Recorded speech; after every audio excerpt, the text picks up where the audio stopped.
जब एक्सटेंशन दी उसके बाद एक और बाजवा नजर आ गए, वो बात शुरू हो गया एनआरओ की, वो आ गए जी इकोनॉमिक्स के ऊपर जोर दें, आप ये एहतसाब पे जोर ना दें। तो वो जो अगर मुझे ये पहले पता होता कि ये करना है, मैं कभी गवर्नमेंट ना लेता।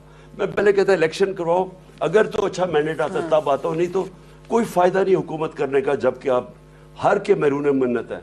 आप इक़्तिदार की ताकत किसी और के पास है, जिम्मेदारी आपकी है। गालियां हमें पड़ रही हैं हर रोज, हमारे पास कैपेसिटी थी नहीं मुल्क ठीक करने की, क्योंकि हम एम्पावर्ड नहीं थे।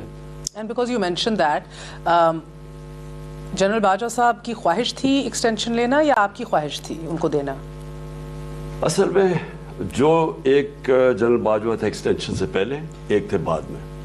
जो पहले थे वो बड़े हेल्पफुल थे सारा वक्त के, जी हाँ ठीक है हम आपके साथ हैं, और एक ही ऑर्गेनाइज। ये याद रखना कि जो पाकिस्तान की फौज है वो एक इंस्टीट्यूट हो जो इस वक्त तबाह नहीं हुई, जो ऑर्गेनाइज्ड है, जिधर आप अगर उसके थ्रू कोई काम करवाएं वो हो जाता है, उनके पास कैपेसिटी है। बाकी हमारी इंस्टीट्यूशंस कमज़ोर हो गई, तो हमें तो बड़ा फ़ायदा था।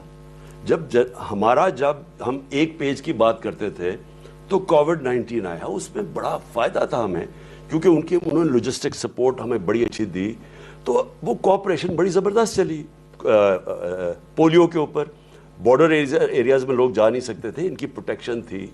और फिर लोकस्ट आई, जो ये टिड्डी आई, तो इसके अंदर भी उन्होंने पूरी मदद की।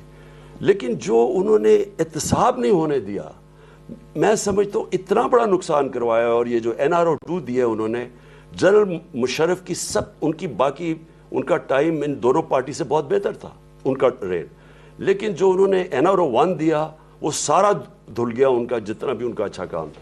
और ये NRO 2 जो जनरल बाजवा ने पहले उन्होंने एहतसाब का प्रोसेस रोका और फिर NRO 2 दिया, मेरे ख्याल में इसने वो पाकिस्तान को नुकसान पहुंचाया है कि शायद ही किसी फैसले का इतना बड़ा नुकसान हो जो जनरल बाजवा ने इस गवर्नमेंट रजीम चेंज करके और फिर NRO 2 दे